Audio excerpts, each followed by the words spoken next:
everybody, my name is Hannah and welcome back to my kitchen. Today I'm going to be doing a video all about making Lemony Eggplant Caponatta, which is a recipe from the Ball Book of Home Preserving. I actually made this recipe yesterday and I jarred it up to preserve for later. This is a sealed jar and this is my first time making this recipe and I'm really excited to share it with you. So keep watching to see how I made this with things that I had in my freezer.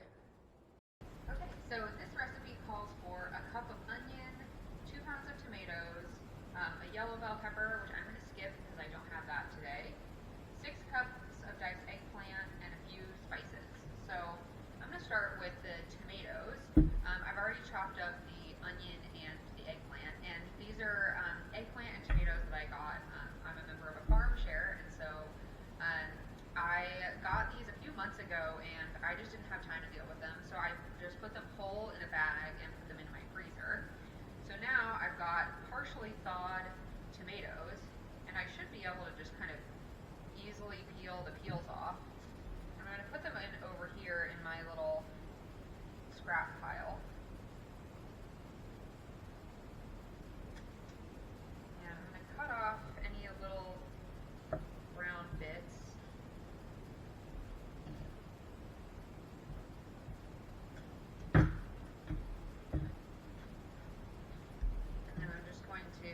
Chop them up a little bit, get out the cores.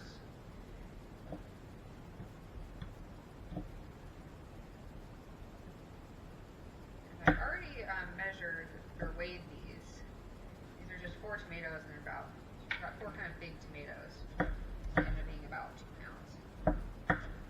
I have a bunch more tomatoes that I purchased from the farmer who runs my farm share. That I also froze. I made a ton of tomato sauce and crushed tomatoes and all that kind of thing. And then by the end of the summer I ran out of steam. So I'm working on, now that I have a bit more time, trying to clear out my freezer. So I'll put all these up in.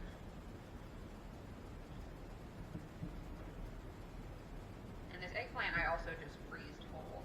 I'm going to put that in the Dutch oven as well. Chop those up and measure it out. And I've got 1 cup of chopped onion. Nobody wants to sit around and watch me chop onions. I'm just going to carefully peel the rest of these tomatoes. You can see it's super easy when they're only partially thawed. Chop them up and then I think that's it. Until it goes on the stove. And this is going to simmer for about an hour. The other thing that's helpful about chopping tomatoes is if you don't want to simmer so long, a lot of the liquid, it's hard to see since this is an orange bowl, a lot of the water actually comes out of the tomatoes, so you don't need to simmer quite as long. If you thaw them, a lot of that water seeps out during the thawing process. So I'll be right back once I finish putting all of this on the stove, and then we'll check in then.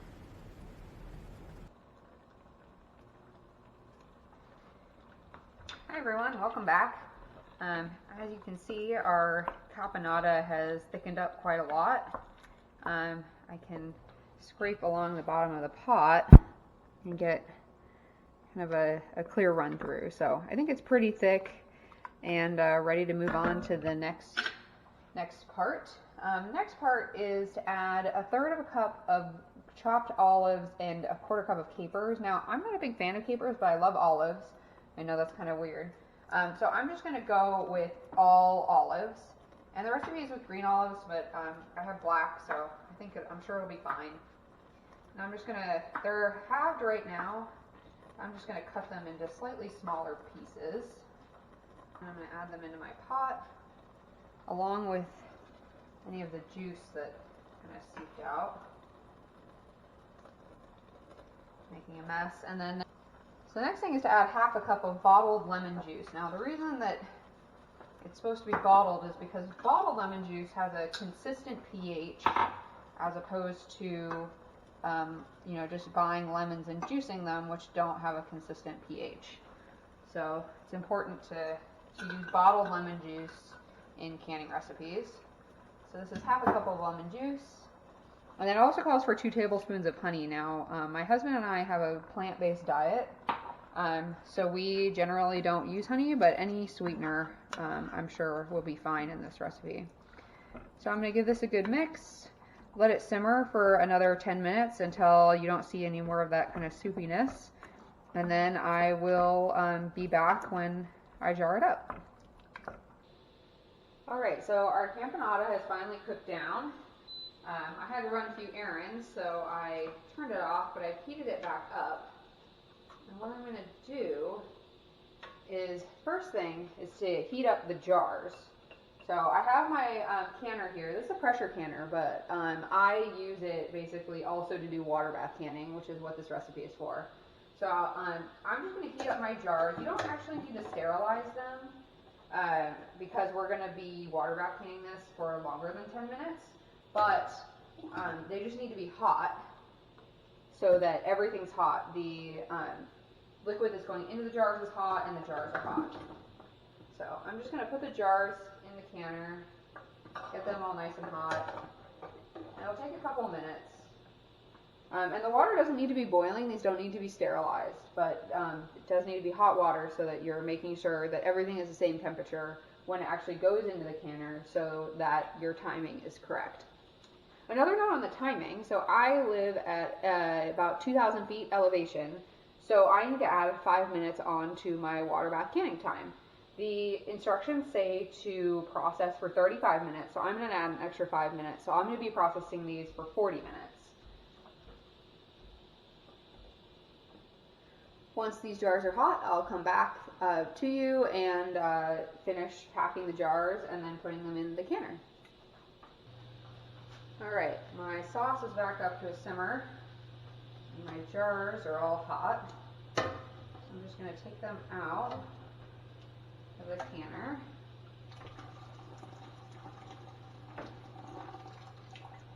And start filling. I like to do this on a sheet tray with an old tea towel on it, just to catch any spills and keep the jars from sliding around.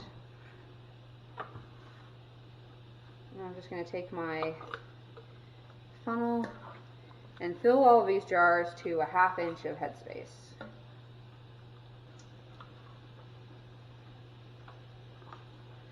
Looks like I'll have exactly 3 jars.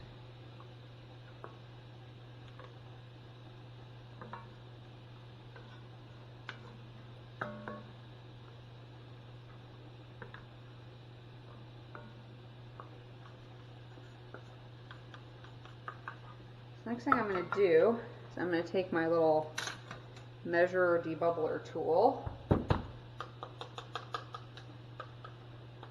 I'm just going to debubble the jars.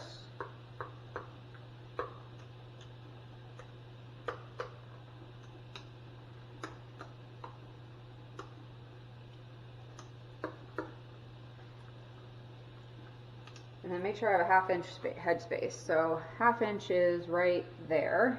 So I'm just going to measure it. And this one's a little heavy and that one's a little shy. So we'll just reallocate a bit.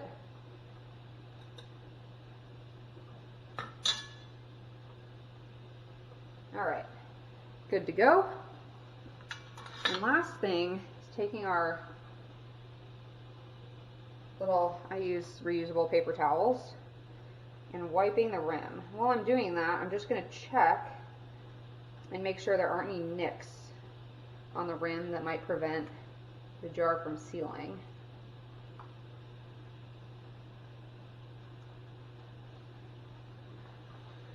And then I'm going to put on new lids. There's no need to pre-soak those.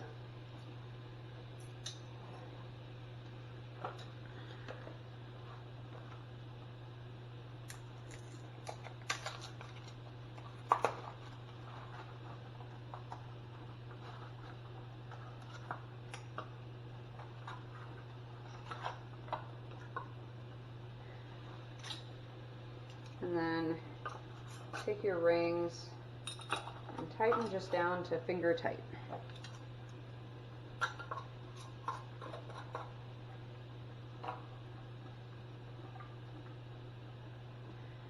Now, I'm going to put them back in the canner.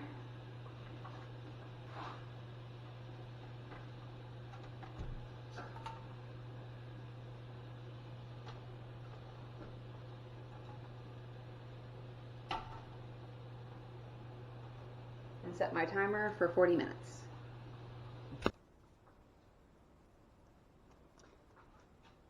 My timer has gone off, and so I have turned off my stove and allowed my canner to sit for 5 minutes so that my caponata will cool a little bit. And now we're ready to take it out of the canner. Give you guys a little better view.